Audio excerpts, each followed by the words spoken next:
അത്ഭുതങ്ങൾ തീർന്നിട്ടില്ല, അടയാളങ്ങൾ തീർന്നിട്ടില്ല കാലത്തിൽ ഈ ലോകത്തിൽ. എൻ്റെ പേര് റൈജി ഷാജു. ഞാൻ വരുന്നത് Muringoor Chalakudy saint Sebastian church ഇടവക. ഞാനിവിടെ വന്ന് കഴിഞ്ഞ കൊല്ലം 2025 സെപ്റ്റംബർ മാസത്തിലാണ് ഞാനിവിടെ വരാൻ കാരണം. എൻ്റെ ഫ്രണ്ട് ഒരു ടീച്ചർ, ലിസി ടീച്ചർ വഴിയായിട്ടാണ്. അപ്പോൾ ഞങ്ങളുടെ വീട്ടിൽ ഞങ്ങളുടെ മൂത്ത മകൾ ജർമ്മൻ ഭാഷ പഠിക്കണ്ടായിരുന്നു.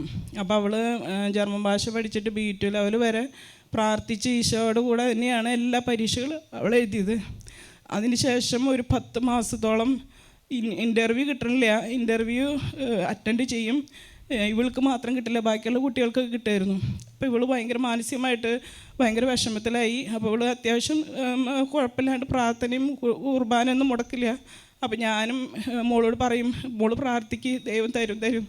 അങ്ങനെ ഇരിക്കുന്ന സമയത്ത് ടീച്ചറോട് ഞാൻ എൻ്റെ വിഷമങ്ങൾ പറഞ്ഞപ്പോൾ ഇൻ്റർവ്യൂ അറ്റൻഡ് ചെയ്തിട്ട് അത് കിട്ടാണ്ട് വന്നപ്പോൾ ആ ഇൻടേക്ക് പോകാൻ പറ്റിയില്ല സെപ്റ്റംബർ. അപ്പോൾ പിന്നത്തെ ഒരു 6 മാസം കഴിഞ്ഞിട്ടതിന് ശേഷം പിന്നെ ഇൻടേക്ക് ഉള്ളൂ. അപ്പോൾ അവൾ ഭയങ്കരമായിട്ട് വിഷമിച്ച് നിൽക്കുന്ന സമയത്ത് ടീച്ചർ പറഞ്ഞു, ഇങ്ങനെ ഇവിടെ നമുക്ക് പോയി നോക്കാം, പ്രാർത്ഥിക്കാം, അച്ഛനെ കാണാം, എൻ്റെ ശുശ്രൂഷയിൽ പങ്കെടുക്കാമെന്ന് പറഞ്ഞു. അങ്ങനെയാണ് ഞങ്ങളിവിടെ എത്തിയത്. അപ്പോൾ അച്ഛൻ്റെ അടുത്ത് ഇവിടെ നല്ലൊരു കൗൺസിലിംഗ് കിട്ടി. മോൾക്ക് നല്ല ബോധ്യങ്ങൾ വന്ന് ഞങ്ങളുടെ കുടുംബത്തിൽ ഞങ്ങൾക്ക് മാറ്റങ്ങൾ വരുത്തേണ്ട കുറേ കാര്യങ്ങളുണ്ടായിരുന്നു.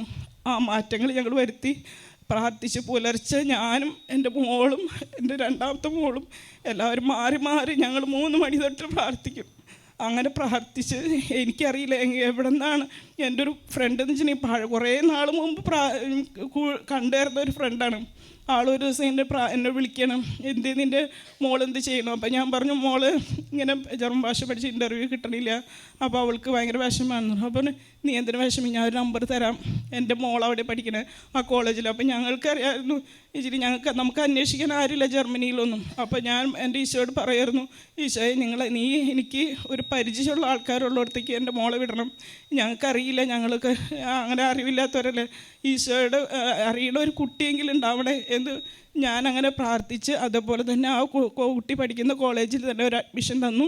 ഈശോ അനുഗ്രഹിച്ചു, അവൾ സുഖമായിട്ടിരിക്കുന്നു, ക്ലാസ്സും നല്ല രീതിയിൽ പോകണു, അവൾ ഭാഷയൊക്കെ എല്ലാം നല്ല രീതിയിലും. ഞാനെപ്പോഴും അവൾ പറയും പ്രാർത്ഥിക്കണം, ദൈവം മാത്രമേ ഉള്ളൂ കൂടെ.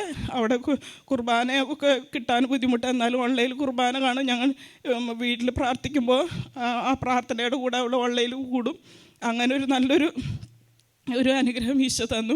അത് അച്ഛൻ ഞങ്ങൾക്ക് നല്ല ബോധ്യങ്ങൾ തന്നു. ആ ബോധ്യം ഞങ്ങൾ ഏറ്റെടുത്തിട്ട് വീട്ടിൽ മാറ്റങ്ങൾ വരുത്തി. അതിനുശേഷം എൻ്റെ ഭർത്താവിനും കൂട്ടി ഞാനിവിടെ വന്നു, ഭർത്താവും വന്നു. അതും ആൾക്കും നല്ല ബോധ്യങ്ങളായി, ആൾക്കും നല്ല മാറ്റങ്ങളും എല്ലാം സംഭവിച്ചു. ഈശോയ്ക്ക് നന്ദി, ഈശോയെ സ്തുതി. നമുക്ക് പരിചയമില്ലാത്ത സ്ഥലത്തേക്ക് പോകാനുള്ള നമുക്ക് പരിചയക്കാരനാണ് യേശു ക്രിസ്തു. നമ്മളെ കൂട്ടിക്കൊണ്ടു അല്ലേലിയ. പരിചയങ്ങൾ നോക്കിപ്പോയി കഴിഞ്ഞാൽ ആ പരിചയങ്ങളെല്ലാം നമ്മളെ പരാജയപ്പെടുത്തും. പക്ഷേ യേശു ക്രിസ്തു നമ്മുടെ കൂടെ ഉണ്ടെങ്കിൽ നമ്മൾ വിചാരിക്കുന്ന സ്ഥലത്തേക്കല്ല ദൈവം നമ്മളെ അയക്കണേ, നമ്മൾ ബന്ധപ്പെടുന്ന സ്ഥാപനത്തിലേക്കല്ല. അവിടെ നമുക്ക് കർത്താവ് നമുക്ക് വേണ്ടി മറ്റൊരാളെ വെച്ചിട്ടുണ്ടാകും. അതുപോലെ മനുഷ്യരിലോ അല്ലെങ്കിൽ ഭരണാധികാരികളിലോ ന്യായാധിപന്മാരിലോ ആഗ്രഹിക്കരുത്, ദൈവത്തിൽ ആഗ്രഹിച്ചാൽ ദൈവം നമുക്ക് വേണ്ടി വഴിവെട്ടി തുറന്നു അല്ലേലിയ.